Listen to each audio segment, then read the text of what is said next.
नमस्कार बच्चों, इस वीडियो लेक्चर में हम लोग डिस्कस करेंगे क्लास 10th के मल्टीपल चॉइस क्वेश्चंस। और जो मल्टीपल चॉइस क्वेश्चंस होंगे वो लाइफ प्रोसेस चैप्टर के होंगे और चैप्टर का नाम है, जो टॉपिक है उसका नाम है रेस्पिरेशन। तो चलिए फर्स्ट क्वेश्चन को देखते हैं। फर्स्ट क्वेश्चन में कहा गया है the break down of pyruvate to give carbon dioxide water and energy takes place in. तो देखिए क्या हो रहा है, पायरुवेट मॉलिक्यूल है और ये इसका ब्रेक डाउन हो रहा है और क्या बन रहा है, कार्बन डाइऑक्साइड CO2 बन रहा है, H2O बन रहा है और एनर्जी बन रहा है। अब आपको बताना है ये प्रोसेस कहाँ पर होता है। तो ए ऑप्शन दिया गया है साइटोप्लाज्म, बी ऑप्शन दिया है mitochondria, C is chloroplast and D is nucleus. तो इसका जो सही आंसर होगा वो क्या हो जाएगा, माइटोकॉन्ड्रिया हो जाएगा। तो इसमें फर्स्ट क्वेश्चन में जो आंसर है that is option number B, mitochondria. Next question देखते हैं, क्वेश्चन नंबर 2 है। इसमें कहा गया what is observe when air is blown from mouth into test tube containing lime water. तो देखिए एक टेस्ट ट्यूब है और टेस्ट ट्यूब में क्या रखा हुआ है, लाइम वाटर था और उसमें क्या किया गया कि माउथ से एयर को ब्लो किया गया। तो क्या होगा इस क्वेश्चन में, ये आपको बताना है। तो देखिए आपको पता है हम लोग जो एयर ब्लो करेंगे उसमें कार्बन डाइऑक्साइड होगा और कार्बन डाइऑक्साइड करता क्या है कि जो लाइम वाटर है जिसका फॉर्मूला CaOH का होल ट्वाइस होता है, ठीक है। जब ये कार्बन डाइऑक्साइड से रिएक्ट करेगा, जो हम लोग एक्सेल कर रहे हैं, तो क्या होगा, CaCO3 का फॉर्मेशन होगा जो लाइम वाटर को क्या कर देता है, मिल्की कर देता है। तो इसमें ऑप्शन नंबर ए जो होगा वो सही हो जाएगा। इसमें कहा गया है lime water turns milky due to CO2 exhaled. Next question में कहा गया, क्वेश्चन नंबर 3 है। क्वेश्चन नंबर 3 देखिए, the correct sequence of anaerobic respiration east या एनारोबिक रिएक्शन दी गई है, बात एक ही है। तो देखिए एनारोबिक रिएक्शन जो ईस्ट में हो रही है वो आपको बताना है, इसका करेक्ट सीक्वेंस क्या है, या इसका ये करेक्ट सीक्वेंस अगर देखा जाए तो बहुत सिंपल सा है। जो ग्लूकोज होता है सबसे पहले वो साइटोप्लाज्म में ब्रेक होगा पायरुवेट मॉलिक्यूल में, और फिर जो पायरुवेट मॉलिक्यूल है वो साइटोप्लाज्म में ही ब्रेक होता है, किसमें, इथेनॉल में और कार्बन डाइऑक्साइड में। तो इस तरीके से ये एनारोबिक रेस्पिरेशन हो जाएगा, ठीक है। तो इसमें ऑप्शन नंबर डी जो है वो हमारा सही आंसर है। एनारोबिक होता क्या है, एब्सेंस ऑफ एयर। देखिए यहाँ पे कहीं भी एयर नहीं है, तो एब्सेंस ऑफ एयर में जब भी रेस्पिरेशन होगा तो उसको क्या कहा जाएगा, एनारोबिक रेस्पिरेशन। या कोई भी रिएक्शन अगर एब्सेंस ऑफ ऑक्सीजन में होती है तो that reaction is called anaerobic reaction, ठीक है। Next question is question number 4, which of the following structure is involve in gaseous exchange in woody stem of a plant. देखिए जो woody stem होता है प्लांट का, उसमें जो गैसियस एक्सचेंज में इन्वॉल्व होता है वो आपको बताना है कौन सा स्ट्रक्चर है, ठीक है। तो इसमें देखिए फर्स्ट ऑप्शन दिया गया स्टोमेटा, गलत है, तो लीफ में होता है। सेकंड ऑप्शन लेंटिकल जो है यही इसका आंसर सही है, ठीक है। तो जो गैसियस एक्सचेंज होता है स्टेम में वो किसके थ्रू होता है, लेंटिकल्स के थ्रू होता है, याद रखिएगा। Next is question number 5। इसमें देख लीजिए, इसमें कहा गया during vigorous physical exercises lactic acid is form from glucose inside the muscle cells because. देखिए बहुत अगर ज़्यादा आप एक्सरसाइज करते हैं, विगरस एक्सरसाइज करते हैं, तो क्या होता है, लैक्टिक एसिड का फॉर्मेशन हो जाता है, ठीक है। और लैक्टिक एसिड फॉर्म किससे होता है, ग्लूकोज से होता है। और किस कंडीशन में फॉर्म होगा, तो एब्सेंस नहीं होती ऑक्सीजन की, प्रेजेंस रहेगी लेकिन लैक ऑफ ऑक्सीजन रहेगी, ठीक है। लैक मतलब कहीं ना कहीं कमी रहेगी ऑक्सीजन की, तब लैक्टिक एसिड का फॉर्मेशन होता है। तो यहाँ पर ऑप्शन क्या हो जाएगा, ए ऑप्शन सही हो जाएगा, that is lack of oxygen. तो ये कंडीशन है इसकी। नेक्स्ट क्वेश्चन देखेंगे, क्वेश्चन नंबर 6। क्वेश्चन नंबर 6 में कहा गया how does the exchange of gas occur in roots of a plant. तो देखिए प्लांट की जो रूट्स होती है उसमें गैसेस एक्सचेंज कैसे होता है ये आपको बताना है। तो फर्स्ट ऑप्शन दिया गया है थ्रू लेंटिकल्स, गलत है। थ्रू रूट स्टोमेटा, स्टोमेटा में रूट, गलत है। और थर्ड ऑप्शन दिया गया, यही सही आंसर है, दैट इज़ रूट हेयर्स। तो रूट में जो हेयर्स होते हैं उसके थ्रू एक्सचेंज ऑफ गैस हो पाता है प्लांट के रूट्स में। Next is question number 7। इसमें देख लीजिए the product of alcoholic fermentation is. अब देखिए यहाँ पर कहा गया कि एल्कोहलिक फर्मेंटेशन जो है उसका प्रोडक्ट क्या होता है, ठीक है। तो फर्मेंटेशन जो रिएक्शन थी वो आपको पता है एनारोबिक रेस्पिरेशन की रिएक्शन है। उसमें जो प्रोडक्ट बन रहा था वो C2H5OH बनता है, या इथाइल एल्कोहल बोला जाए या उसको इथेनॉल बोला जाए, तीनों बात एक ही है, ठीक है, ethanol. Next is question number 8। इसमें देख लेते हैं efficient gaseous exchange requires the respiratory surface to be thin walled. देखिए अगर बहुत अच्छे से गैसेस एक्सचेंज होना है तो क्या रेस्पिरेटरी सरफेस जो होना चाहिए वो थिन वॉल्ड होना चाहिए।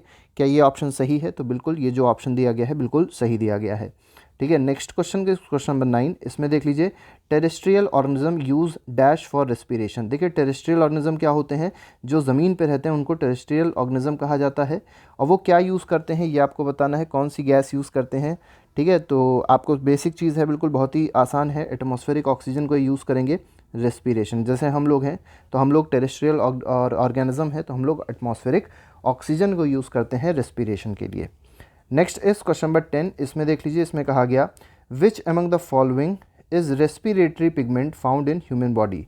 तो देखिए रेस्पिरेटरी पिगमेंट जो है वो कौन सा होता है जो कि ह्यूमन बॉडी में पाया जाता है। तो बहुत सिंपल सा क्वेश्चन है, इसका जो सही आंसर है वो क्या है, हीमोग्लोबिन है।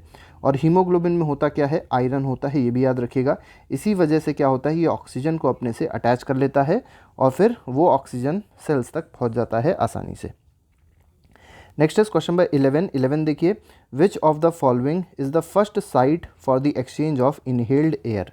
तो देखिए पहली साइट क्या होती है, फर्स्ट साइट आपसे पूछी गई है, जो हम लोग गैस को इनहेल करते हैं उसकी फर्स्ट साइट क्या होती है। तो बहुत सिंपल सा क्वेश्चन है, तो इसमें है alveoli of lungs, B option इसमें सही हो जाएगा। Next is question number 12। अच्छा एक चीज़ और याद रखिए, अगर आपसे पूछा जाए एक्सचेंज ऑफ गैसेज, जो एक्सचेंज ऑफ गैसेज होती हैं वो कहाँ पर होती है, तो उसका भी आंसर आएगा alveoli of lungs. Question number 12 में कहा गया what which is the correct sequence of air passage during inhalation.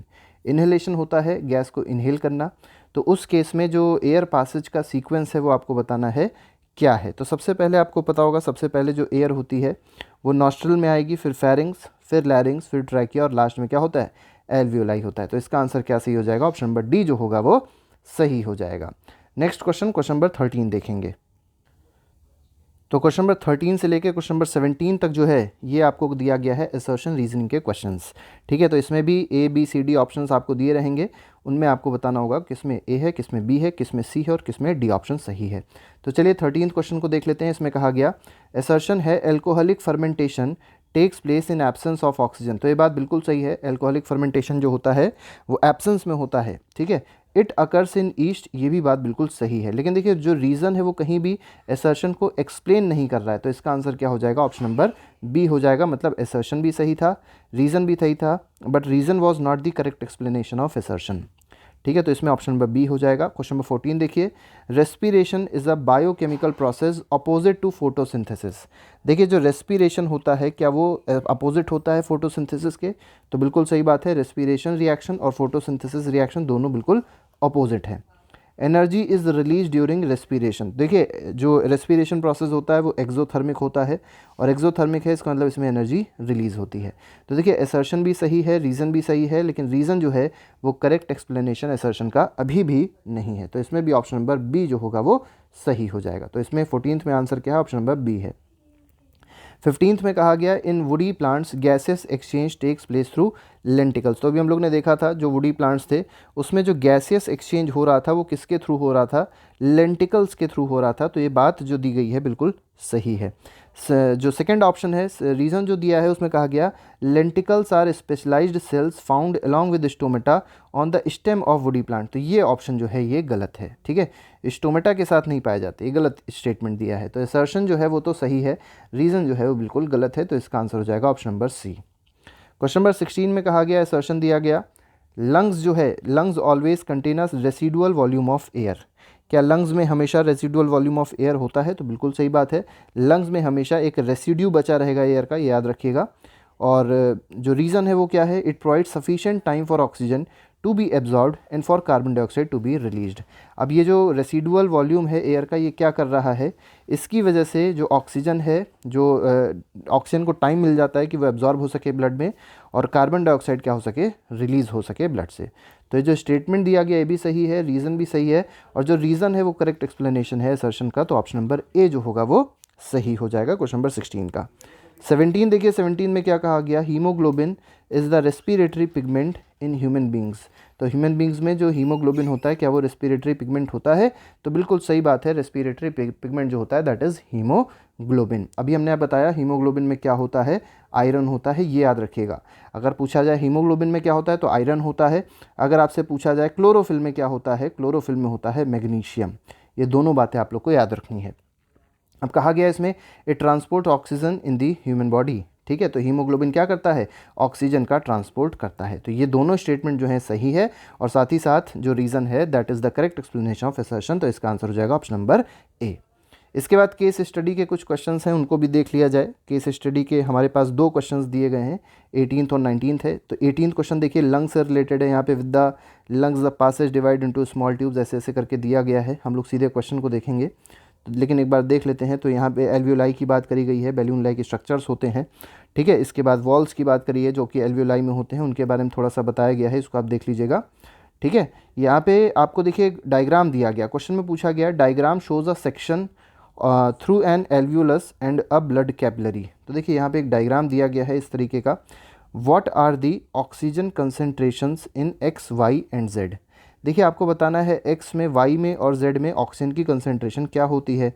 तो देखिए एक्स यहाँ पे है, ठीक है, वाई यहाँ पे है, ठीक है, और जेड अगर देखा जाए तो यहाँ पे है। तो एक्स वाई और जेड में जो ऑक्सीजन की कंसेंट्रेशन होगी वो क्या होगी, ये आपको बताना है इस क्वेश्चन में। तो देखिए एक्स में जो कंसेंट्रेशन होती है वो क्या होगी, लो होगी।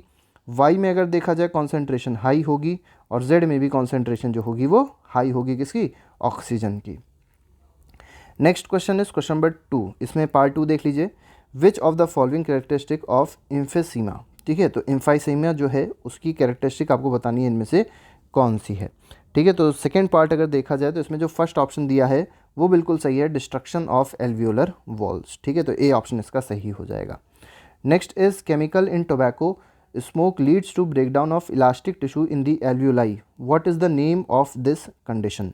तो इस कंडीशन को क्या कहते हैं। देखिए होता क्या है कि टोबैको जब स्मोक जब लोग लेते हैं तो होता क्या है कि जो इलास्टिक टिश्यूज़ होती हैं एल्वियोलाई में वो टूट जाती हैं, ब्रेकडाउन हो जाता है उसका। अब इस कंडीशन को क्या कहते हैं ये आपसे पूछा गया है इस क्वेश्चन में। तो अभी हम लोग ने जो एम्फीसीमा देखा था, ठीक है, वही इस कंडीशन को कहते हैं। तो थर्ड क्वेश्चन का जो आंसर है that is option number B, ठीक है। Next question is question number 4, what is the percentage of oxygen in expired air when a person is resting. तो देखिए कोई पर्सन है वो रेस्ट कर रहा है, अब आपको बताना है कि परसेंटेज ऑफ ऑक्सीजन क्या होगी एक्सपायर्ड एयर की उस पर्सन में, ठीक है। तो फोर्थ का जो आंसर है that is option number D, 20%। ये सब कुछ ऐसे क्वेश्चन है जो फैक्चुअल हैं, इनको आपको सिर्फ याद कर लेना है, कोई इसका कॉन्सेप्ट नहीं है खास। Next question is question number 5, what happens during the process of breathing in. तो देखिए जब आप ब्रीद इन करेंगे तो क्या होगा ये आपको बताना है इस क्वेश्चन में। तो देखिए जो एक्सटर्नल इंटरकोस्टल मसल्स होते हैं वो रिलैक्स हो जाते हैं, डायफ्राम जो होगा वो फ्लैटन हो जाएगा। किस केस में, ब्रीदिंग इन, जब आप ब्रीथ करते हैं, ठीक है, जब आप इनहेलेशन करते हैं तब। Next question is question number 19, second case study है, उसमें भी देखिए कहीं ना कहीं रेस्पिरेशन से ही रिलेटेड बात बताई गई है, तो इसको हम लोग देख लेते हैं। फर्स्ट क्वेश्चन इसका देखते हैं, फर्स्ट क्वेश्चन में क्या कहा गया। People living at sea level have less number of RBCs. देखिए जो सी लेवल के पास रह रहे हैं उनके पास जो आरबीसीज होते हैं वो कम होते हैं in their blood when compare to those living at higher altitudes. हालांकि जो लोग हायर ऑल्टीट्यूड पर रहते हैं उनमें जो आरबीसीज का कंटेंट होता है वो ज़्यादा होता है। This is because high altitude, आपको बताना है इसका कारण क्या होता है, ठीक है। तो ये होता है इसलिए क्योंकि atmospheric oxygen level is less. यहाँ पे अगर हायर ऑल्टीट्यूड पे देखा जाए तो होता क्या है, वहाँ पे जो ऑक्सीजन का लेवल होता है वो क्या होता है, कम होता है। तो इस वजह से ज़्यादा आरबीसी रिक्वायर्ड होंगी ऑक्सीजन को एब्जॉर्ब करने के लिए, ठीक है। तो इसी वजह से हीमोग्लोबिन जो होता है वो उनकी बॉडीज़ में ज़्यादा होता है, आरबीसीज उनकी बॉडी में ज़्यादा होंगी। तो इसमें ऑप्शन नंबर डी जो होगा वो सही हो जाएगा। नेक्स्ट क्वेश्चन देखते हैं। Next question is question number 2, इसी का पार्ट बी देख लेते हैं। पार्ट बी में क्या कहा गया। The given equation is incomplete and shows breakdown of glucose into pyruvate and so on when a condition of vigorous exercise is observe. देखिए विगरस एक्सरसाइज के केस में आपको पता है लैक्टिक एसिड का फॉर्मेशन होता है।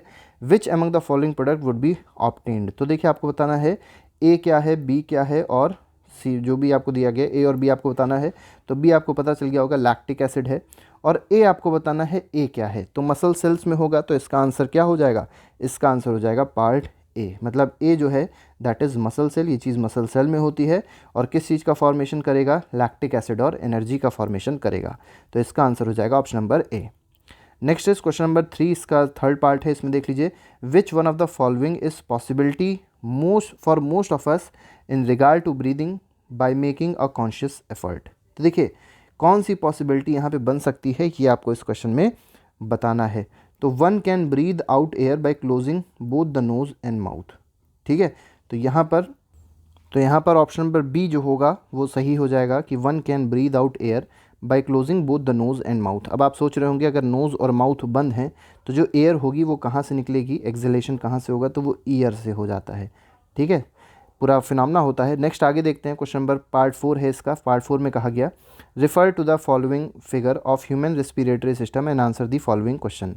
विच ऑफ दीज पार्ट्स, पहला पार्ट दिया गया are actual site of gases exchange, आपको बताना है यहाँ पर जो गैसेस एक्सचेंज हो रही है उसकी एक्चुअल साइट क्या है, ये आपको फर्स्ट पार्ट में बताना है। तो देखिए फर्स्ट पार्ट में जो एक्चुअल साइट है वो आपको पता होगा।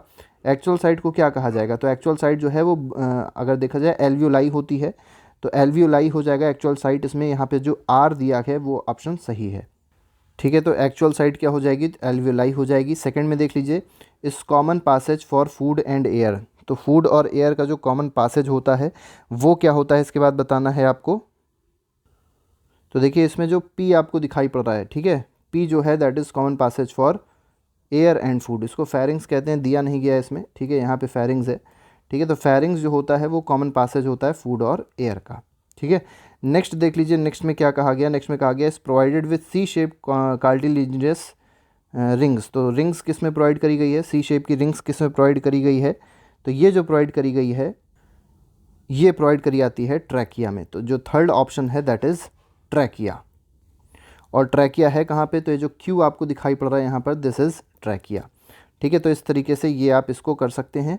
नेक्स्ट क्वेश्चन में कहा गया, अच्छा ये फोर्थ पार्ट भी दिया गया है, relax and get back to its shape during expiration या एक्सहेलेशन। एक्सपायरेशन नहीं होना चाहिए, एक्सहेलेशन होना चाहिए यहाँ पे, ठीक है। तो यहाँ पर अगर देखा जाए तो ये जो ऑप्शन हो जाएगा ये आपका डायफ्राम हो जाएगा, ठीक है। तो डायफ्राम जो होता है उसमें अगर देखा जाए तो एक्सपायरेशन जो है उसके दौरान, एक्सपायरेशन भी सही है, तो एक्सपायरेशन के दौरान क्या होता है, जो रिलैक्सेशन होता है डायफ्राम का, तो इसका डायफ्राम आंसर सही हो। डायफ्राम दिखा देते हैं कहाँ पे है, तो डायफ्राम सबसे आसान होता है, देखिए जो टी दिया गया है, ठीक है, जो टी देखिए देख सकते हैं आप लोग, टी जो है वो आपका, ये टी के थोड़ा सा ऊपर अगर देखा जाए यहाँ पे जो ब्लैक ब्लैक दिखाई पड़ रहा है ये आपका डायफ्राम है।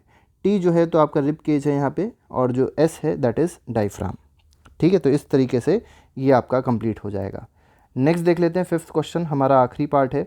अच्छा यहाँ पे देखिए बोला गया moves upward and outward during inspiration, ठीक है। तो इसमें अगर देखा जाए तो इसमें रिबकेज हो जाएगा, अपवर्ड और डाउन आउटवर्ड कौन मूव करता है इंस्पिरेशन के दौरान, तो ये रिबकेज मूव करता है। नेक्स्ट इज लास्ट क्वेश्चन, इसमें कहा गया which of the following sequence is correct to initial inspiration, ठीक है। तो इनिशियल इंस्पिरेशन के दौरान कौन सा इसमें सही ऑप्शन है, सीक्वेंस कौन सा सही है, ये मेनली आपको बताना है इस लास्ट क्वेश्चन में। तो लास्ट क्वेश्चन में हम सीधे आपको सीक्वेंस बता देते हैं, ठीक है। सीक्वेंस बहुत सिंपल सा है, जो सी पार्ट दिया गया है बिल्कुल सही है। सबसे पहले जो होगा वो क्या होगा, 1 contraction of intercostal muscles raises ribs and sternum. इसके बाद क्या होगा, डायफ्राम कॉन्ट्रैक्शन होगा। इसके बाद क्या होगा, वॉल्यूम ऑफ थोरैक्स इंक्रीजेस। इसके बाद क्या होगा, इंट्राथोरैसिक प्रेशर ऑफ लंग्स डिक्रीजेज, और लास्ट में क्या होगा, एयर रशेज इनटू लंग्स। तो ये हमारा ऑप्शन सही हो जाएगा। तो ये जो क्वेश्चंस थे ये रेस्पिरेशन से रिलेटेड बहुत इंपॉर्टेंट क्वेश्चंस थे, इनको आप जरूर रिवाइज कर लीजिएगा, ठीक है। बाकी नेक्स्ट लेक्चर में हम लोग एक्सक्रीशन और भी जो टॉपिक बचे हुए हैं उसको बहुत ही जल्द लाने की कोशिश करेंगे। तो आज के लिए फिलहाल नहीं, thank you very much, good bye, जय हिंद।